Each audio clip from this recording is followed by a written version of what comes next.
Hi guys, welcome to Aarthi Kitchen. Today Sunday சமையலாக Chettinad mutton gravy எப்படி பண்ணலான்னு பார்க்கலாம். நான் உங்களுக்கு ஈஸியான மெத்தடில் சொல்லி கொடுக்குறேன்.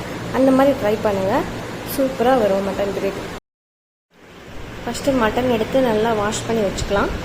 நான் இப்போது 1/2 kg மட்டன் எடுத்திருக்கேன்.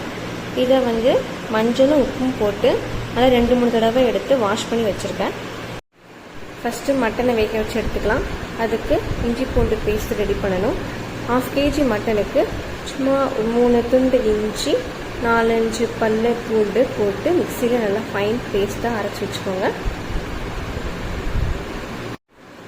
நல்லா பேஸ்ட்டாக அரைச்சாச்சு. இப்போ இதை நம்ம மட்டனோட சேர்த்து வேக வைக்கலாம். அதுக்கு நம்ம ஒரு குக்கர் எடுத்துக்கிட்டு அந்த குக்கரில் 3 டேபிள் ஸ்பூன் நல்லெண்ணெய் ஊற்றுங்க. எந்த நான்வெஜ் நம்ம பண்ணாலுமே நல்லெண்ணெய் ஊற்றி சமைச்சாதான் அதோட டேஸ்ட் நமக்கு நல்லபடியாக வரும். அதனால் குக்கரில் 3 டேபிள் ஸ்பூன் நல்லெண்ணெய் ஊற்றிக்கோங்க.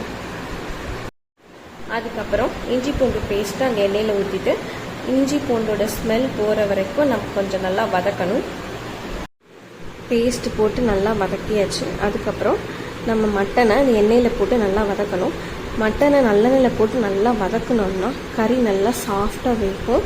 அந்த மட்டன் ஒன்று தனித்தனியாக பிரிஞ்சு வர அளவுக்கு நம்ம நல்லா எண்ணெயில் போட்டு வதக்கணும். அப்போ தான் கறி வெந்து வரும்போது நமக்கு நல்லா சாஃப்டாக கிடைக்கும். நல்லா எல்லா மட்டனையும் போட்டு நல்லா வதக்குங்க.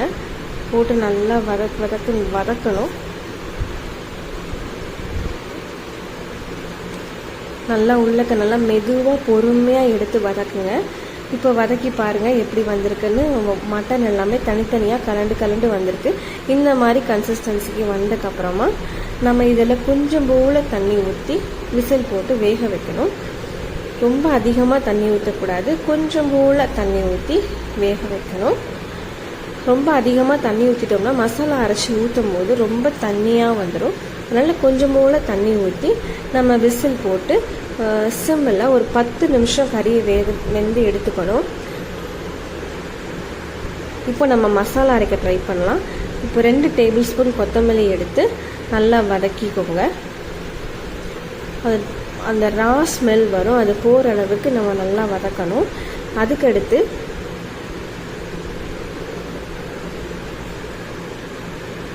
கொத்தமல்லி ரா ஸ்மெல் போகிற வரைக்கும் நல்லா வதக்குங்க. வதக்கிட்டு அதை தனியாக ஒரு பிளேட்டில் எடுத்து வச்சுருங்க. அதுக்கடுத்து நம்ம ஜீரகம் போடணும். 2 டீஸ்பூன் ஜீரகம் போட்டால் போதும். 2 டீஸ்பூன் ஜீரகம் போட்டு நல்லா வதக்கிட்டு அதையும் தனியாக எடுத்து வச்சுங்க தனி பவுலில். அதுக்கப்புறம் மிளகு போடணும். மிளகு 2 டீஸ்பூன் போட்டுட்டு அதையும் நல்லா வதக்குங்க. நல்லா வதக்கிட்டு அதையும் ஒரு தனி பிளேட்டில் எடுத்து வச்சுருங்க. அதுக்கடுத்து நம்ம வத்தல் எடுக்கணும். இப்போ 1/2 கிலோ மட்டனுக்கு நான் 10 வத்தல் எடுத்துருக்கேன். நீங்கள் எவ்வளோ குவான்டிட்டி எடுத்துக்கிறீங்களோ அந்த குவான்டிட்டி அளவுக்கு வத்தல் எடுத்துக்கோங்க. வத்தல் காரமாக இருந்துச்சுன்னா கொஞ்சம் கம்மியாகவே போட்டுக்கோங்க. ஒரு சில வத்தல் காரமாக இருக்கும், ஒரு சில வத்தல் காரம் இல்லாமல் இருக்கும். அதனால் எனக்கு 1/2 கிலோ மட்டனுக்கு நான் ஒரு 10 வத்தல் போட்டிருக்கேன்.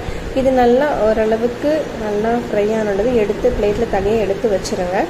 இதை நம்ம இது கூட நம்ம வெங்காயமும் தேங்காயும் போட்டு நல்லா மை கணக்காக பேஸ்ட்டாக அரைச்சி வச்சுக்கலாம். ஒரு 25 பல் வெங்காயமும் 2 சில் தேங்காயும் போட்டு ஒரு மிக்ஸி ஜாரில் நல்லா மழு நல்லா பேஸ்ட்டு கணக்காக நல்லா அரைச்சி எடுத்துக்கோங்க. வெங்காயம் போட்டாச்சு. அதுக்கப்புறம் நம்ம தேங்காய் போடணும். தேங்காய் போட்டு நல்லா மை கணக்காக அரைச்சி எடுத்துக்கோங்க. அரைச்சதுக்கப்புறம் நம்ம மட்டன் வெந்திருக்கான்னு பார்க்கலாம். மட்டன் வெந்திருக்கான்னு பார்க்குறதுக்கு ஓப்பன் பண்ணி பாருங்கள். வாவ், சூப்பராக மட்டன் வெந்திருக்கு. நல்லா சாஃப்டாக வந்திருக்கு பாருங்கள். நான் தண்ணி கம்மியாக தான் வச்சேன், ஆனால் தண்ணி எவ்வளோ அதிகமாக இருக்குது பாருங்கள். இதுக்கும் கம்மியாக வச்சா ரொம்ப நல்லாயிருக்கும். மட்டன் நல்லா சாஃப்டாக வந்திருக்கு.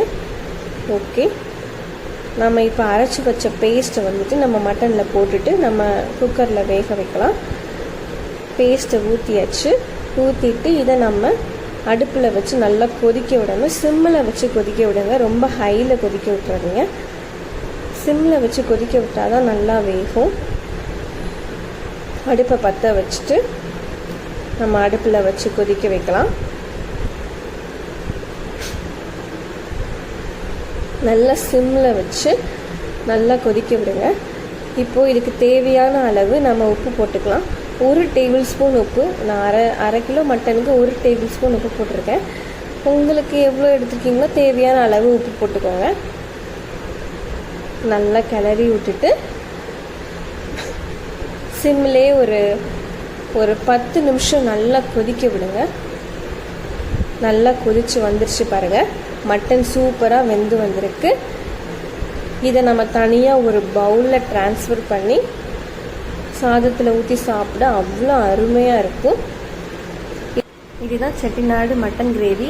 இதை உங்கள் வீட்டில் ட்ரை பண்ணி பாருங்கள், சூப்பராக வரும். இந்த வீடியோ உங்களுக்கு பிடிச்சிருந்ததுன்னா லைக் பண்ணுங்கள், கமெண்ட் பண்ணுங்கள், மறக்காமல் சப்ஸ்கிரைப் பண்ணுங்கள். ஓகே காய்ஸ், பாய்.